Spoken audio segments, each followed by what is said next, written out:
and welcome to another episode of Youth Perspective with yours sincerely, Joy Yokmani. Today's topic is a very interesting one that every youth should really pay attention to. It is fake lifestyle, yes, and of course they say fake it till you make it. I don't know why, but we're going to find out why today on why they say fake it till you make it. And we're going to have beautiful guests in the house to tell us the consequences, of course, advantages and disadvantages of the topic. Right now we're going to ask streets, make we hear from you and you. So no go anywhere because this is Youth Perspective. I think that fake life is maybe beneficial in some ways, because imagine trying to fake it. Like somebody said that he would try to buy tickets for a first row, and imagine you faking your lifestyle to meet another person that is faking his lifestyle. It's going to be kind of very crazy though, but sometimes it is nice because people would not accept you the way you are. Imagine you looking tattered and you not trying to maybe borrow wigs, borrow clothes. People would just be like, God, this guy is cheap, let me just do whatever I want to do with her, maybe just dump her. But when you are looking classy, there are some people that before they approach you, there is this fear like, God, this guy is so expensive, before I start dating, and these are the type of things that I have to do, blah blah blah blah blah and all of that. So sometimes it is beneficial and it might not be beneficial, because sometimes if you fake am, you feel no go make am. Imagine say you dey fake to your helper wey won't help you, and you can't dey dress more nicer. Like you can't just they look fresh. You can't say, this one don't make am, my small money no fit touch this kind of person. You get. Fake life had lots of consequences, I would say, but the one I can say for a fact is you trying to live somebody else's life that's not yours. First of all, you cannot actually afford it. Then there's a situation whereby you start borrowing from people, start asking things that are not yours, and you don't say if you don't return, and they feel go to disgrace. Aside that, you trying to like live somebody else's life, you are running out of time. Let me say you are already 28 and you are still trying to wear bone straight that is not yours. Then maybe when you try to like start working for yourself or start doing anything, you'll not be like, God, all those people know me as big girl, I cannot do this, I cannot do that, these people are looking at me, these people, like something like that. Good day guys. I feel like fake life has like a very negative aspect. To me, you just always pretend. You always pretend. Always. And let's say these people are not giving you attention. People you are pretending to be are not giving you attention. You'll be like, you start having anxiety. So people can get depressed, or people can just start having anxiety disorders. Like when they don't give you the attention you need, you start having anxiety, you start having, I know people that like attention. I want them to notice me, I want them to feel like I'm a big girl. But you are not a big girl. You might even be living in a self-contained room, but you just, any little money you have, you go to all these big restaurants, you start spending money when you know you don't have money, just because you want to post on Instagram, Facebook and the rest of social media platform. You just fake everything, and people will be like, does she has money? Like everybody start praising, that's what you want. It also comes to the body shaming part. You know, some people just get all these products just to look slim. Maybe in Nigeria now, everybody wants to have big ass, BBL. You save up your life saving, like you save up money just to get BBL, and that is it. Or people that want to get iPhone to feel among everybody, will just, you save up money and you don't have money to buy data, but you just want to buy data just to feel among your peers. And when you buy that iPhone, you'll be feeling like a big boy or big girl. Oh, I have iPhone, I have this.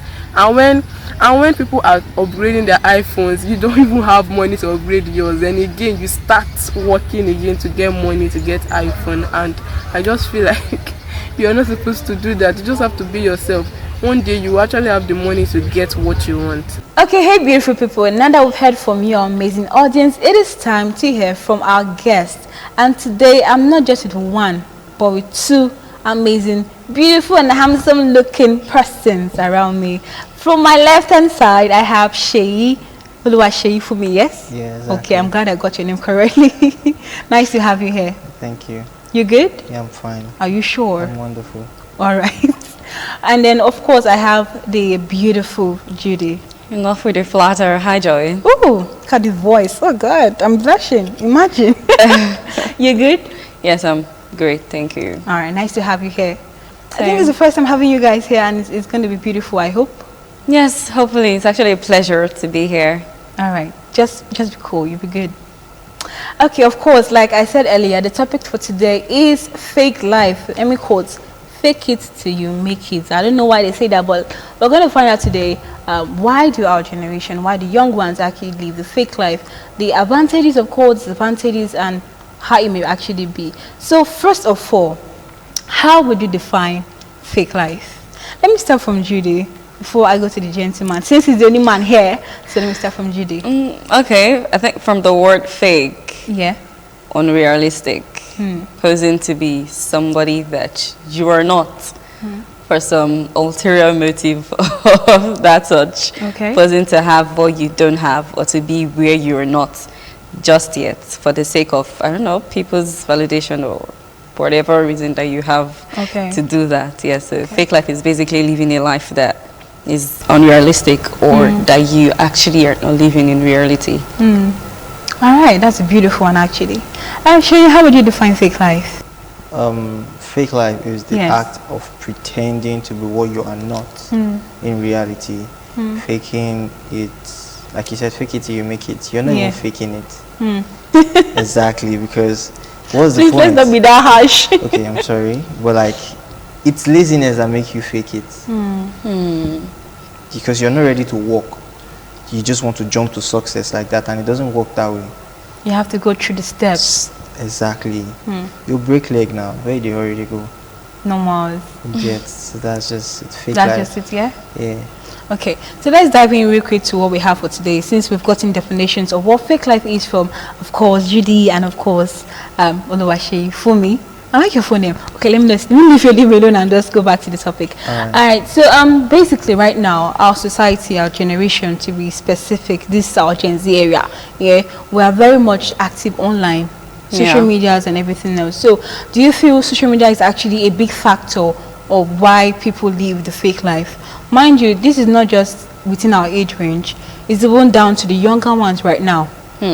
Yeah, down to those who are even just one, just two, Yeah. even primary school right now. You see little ones, the way they actually behave and all that. You could tell that Yes. there's something influencing this. So, how big is social media in play in the era of fake life? It is. Sorry to cut you short. Remember when we were growing up, we had nothing like an Android phone. Yeah. You literally went to school. You liked the joy in going to Oh, school. going to school. Trekking, writing exams, reading. The young generation now, everybody have phone. So they just see things online and okay, this child has this one, this one has this one. And just because they are seeing it online, Yeah. they want to feel bigger than their mates. They tend to like do more than what they expected of them.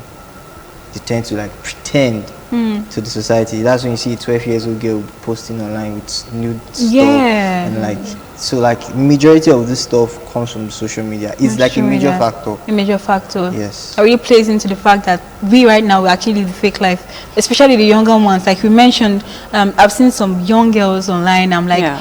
where is mommy? Where is daddy? Because I remember my own days, I had the luxury of time to at least go outside and actually play and really, and Yeah. interact with people. Yeah. Do you understand? Not just sit at home pressing phone. Yes, phone is good. Yes, it has actually come to help develop us, because we can't just remain in the darkness forever. Yes, we have to also grow. Technology is a very, very big factor. It has come, it has helped, but at the same time, it has its advantages. So like you said, I actually agree with you when you say social media has a very big part to play in actually influencing young minds in actually just, okay, whatever they see online, they want to be it. They just see something and they want to try it. Yeah. And I think parents should really, let me not talk too much. Let's just hear from Judy first before I continue. No, Because I have a lot to rant of right now. I actually agree with that. In fact, I just think like it's a big part. I think it's like the major part of what, promotes or what causes people to want to live a fake life. You mentioned something about seeing, sight. When Yeah. people see things that are attractive, they want to be like it, they want to get They it. want to Do you try it, understand? They yeah. want to just go through with it. It's different for us in our time where all we could see were our classmates with I like how you say our time, because we are not joining Gen Z. Exactly. I not call myself Joy. The only big girl we know was the one in our class. Come Do you on, understand? all the Barbie But then phone. with the social media and Very. people from the Western world, we get to see how they act, how they behave, Yeah. how they walk, how they stand, and you know what? We think it's good, and we want to mimic or imitate them. Do you understand? Yeah. And not realizing that we probably do not have the same cultural background or the same process. Also, the person you were seeing online might come from a very wealthy family, and maybe your family doesn't have that much money to buy you a skateboard. Can you imagine? Or a hoverboard. You understand? And so you want to go to any length. You want to get it, so you could prove to your mates that, you know what, I'm a level ahead of you already. Actually. And once this becomes a hobby, it's already a problem. Because the truth is, for some, it might just be fun. So they see trends of people snapping in a black or behind, like before a black gate, for instance, and you don't have a black gate, so you're ready to go to another house that has a black gate. Remember that era? That was that trend. Yeah. So you see a black gate, you're like, oh, snap me here, snap me here. If you don't snap for the black gate, you never snap. And then it's all fun and good, and then until you begin to get a lot of likes, and you're so into that likes, you want to do more things to get those more likes. Do you understand? And you begin to do more things that are out of the norm or out of your social status. I was one of those actually, to because get them, we have two black gates, of course, in the house, and people around the area always snapping with that gates. I'm like, why are you snapping my gate? It's my gate. Yeah. Enjoy gate. Oh goodness. When I think about it, it's quite funny because all those we saw those online, of course, seeing people do them. I think it started with celebrities at first. When we see people of high status or high profile do something, before you know it, we see it and they want to imitate it. Exactly. And that leads to this younger generation now. I call them younger because I think I'm old. I'm not like you, what is Jesse, all this Nana, Sabina matter. But when whatever they just see online, they just want to do it. They jump on the trend. They call it trend. I don't know why. Is it that they just need validation? They want to feel like, what is that drive that really wants to make you feel among? Like, how can we now really assess this issue? Because it's becoming a big issue. Though, yes, fake life, like I said before now, it can have, everything has advantage, of course, advantages too. Exactly. It may be like, okay, a push for myself that I'm going to fake this thing till I really make this thing because I really want to be this. Before I came here, of course, if I'm talking here on air, I used to be in front of the mirror. I used to speak to myself. I used to I would go to my dad and start reading newspaper and all that just to feel like, okay, yes, I am really in the broadcast media. I'm really in the world. Media space, yeah. Do you get me? So I actually faked it, and yes, now I'm in the process of making it. That is one of the advantages, I would say. But at the same time, the disadvantage is quite there's actually a different story between faking and image projection. Image protection. Okay. So what you did is trying to envision yourself be there while you do the work. But a lot of people they see it and they want to go for it, no matter what it takes. They want to fake it. They're not there yet. They've not even envisioned it in their mind enough. They've just seen it somewhere else or with somebody else, and they're already looking for ways to replicate immediately that image. But how do we now really work with it? Like, how do we now really handle this? Femi, let me hear from you. How do you handle how do we handle the pressure of living a fake life? How do we handle it? Awareness. Awareness? Yes. In what sense? First off, you need to go straight to the younger generation because there's a problem. Somewhere. There's a problem. The social media is like affecting them, obviously. I saw a video when they sued Mark, 3 girls or like several girls posting their nudes and all of that. And I'm very sure from that he will learn and he will be strict with his policy. So I think we should start from that social media first before we now start going back to our parents. Why are they being nonchalant now? Why were they strict with us? And the younger generation, they are leaving them to do what they like. Because I would say most of this younger generation that are doing these things, most of them have cheap dopamine. They need self-development. They need someone to talk to them. Young man, you're not ready yet. You can't have an iPhone 15 Pro Max. How do you feed? How do you get it? How did you get it? Imagine. You won't value life if you wake up one morning and everything just coming. You have everything, but you don't have everything. You don't have everything. You have to work for it. They need that awareness that, okay, hey, young girl, sit down. What you're seeing online is not really what's online. They work for what they are doing there. How will you see Thames now rocking one nice bag? Or you see Ara, she's young though. Yeah. But and you say, okay, yeah, she's my age mate. She's a star. It's her time. She's where she is, and she worked for it. To get there. You get.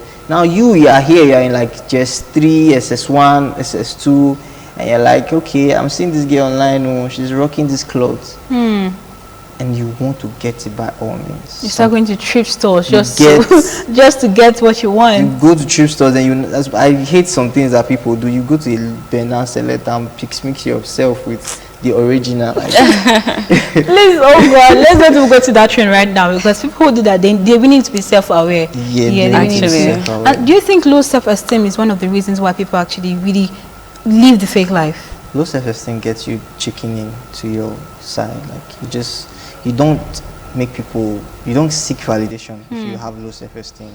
I think it actually works two ways.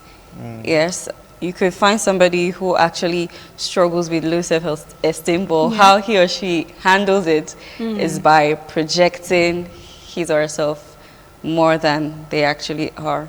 Do you understand? They're not confident of who they are, who their reality is. Do you understand? And so before you even get to know them, they are quick to tell you, oh, you know what, I've done this, oh, I'm that, I'm this. Do you understand? That's the way they handle their low self, so they don't feel bad. Yeah. So low self-esteem kind of works hand in hand with pride. If you ask me, they raise themselves just to feel all good, but deep down it's because they're not really confident of themselves. That is why they are trying to project to you what would make them feel confident.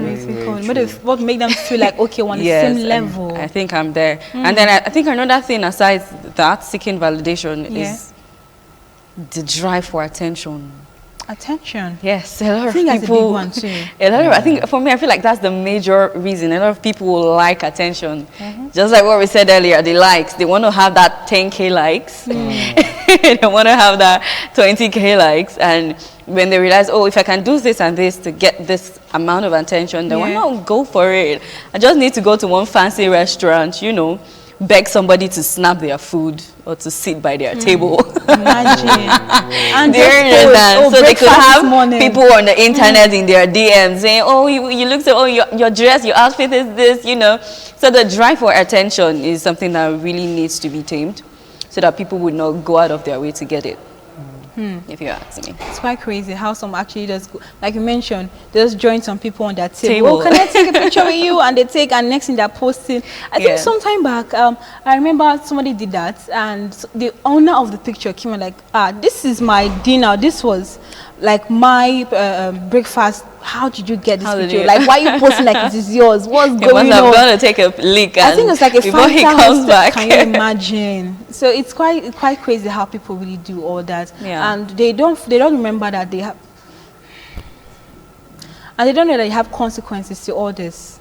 Like, because looking at that, faking a life, living a fake life, doing things that you just see online and everything, forgetting that, of course, what I'm doing right now has consequences for later on in life. Forgetting that, okay, this is not who I really am, and I'm living this fake life right now.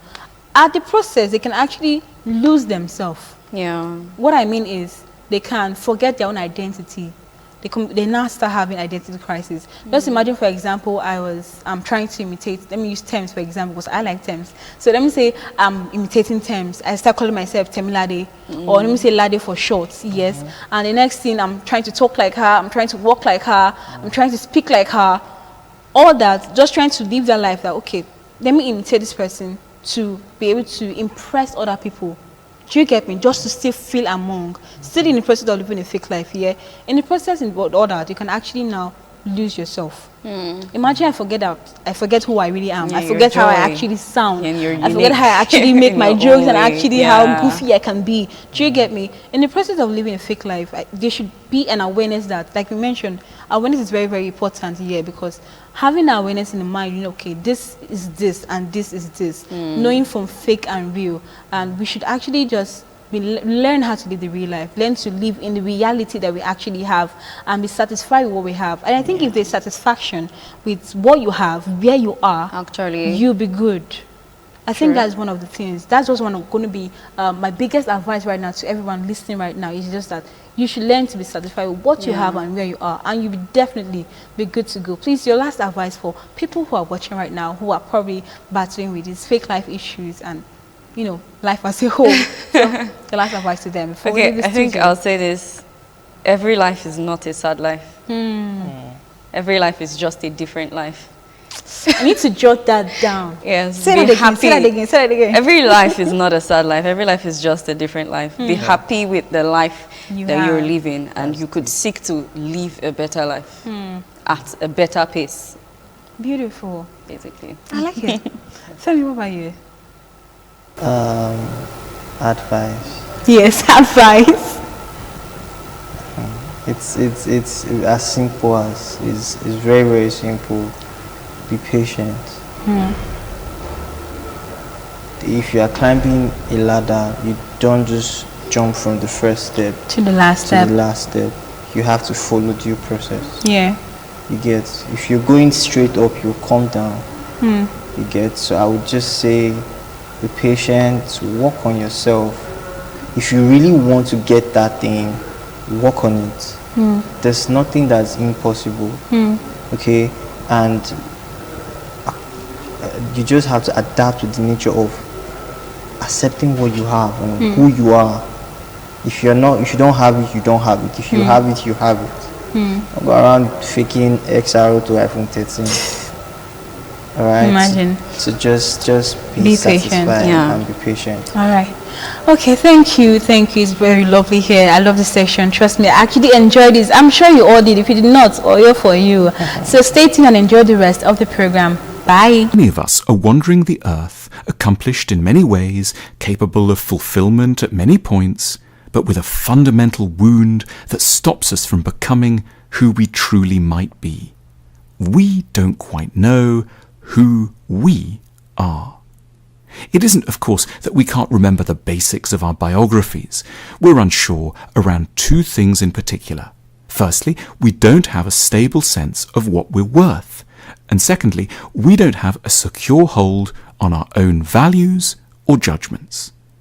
Without knowing who we are, we tend to have particular trouble coping with either denigration or adulation. If other people decide that we are worthless or bad, there will be nothing inside us to prevent us from swallowing their verdicts in their entirety, however wrong-headed, extreme or unkind these might be. We'll be helpless before the court of public opinion. We'll always be asking other people what we deserve before seeking inside for an answer. Lacking an independent verdict, we also stand to be unnaturally hungry for external praise. The clapping of an audience will matter to us far more than would ever be wise. We'll be prey to rushing towards whatever idea or activity the crowd happens to love.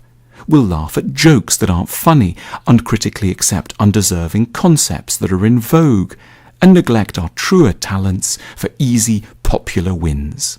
We'll trail public opinion slavishly, constantly checking the world's whims rather than consulting an inner barometer in order to know what we should want, feel, and value. We need to be kind on ourselves. No one is born with an independent ability to know who they are. We learn to have an identity because, if we're blessed, in our early years, someone else takes the trouble to study us with immense fairness, attention, and kindness, and then plays us back to us in a way that makes sense and that we can later emulate. They give us the beginning of a true portrait of our identity, which we can then take on and enrich over the years and use as a defense against the distorting verdicts from hurried or ill-intentioned others. Knowing who one is really the legacy of having been known properly by somebody else at the start. This early identity building tends to unfold with apparently innocuous but life-saving small steps. And that is all on today's episode of Youth Perspective. We got inspired by our guests and of course by our audience. We listened to you and your point of view, which was very, very, very good and amazing to hear from you all. So until next episode of Youth Perspective, I remain yours sincerely, Joy Okmani. Good evening.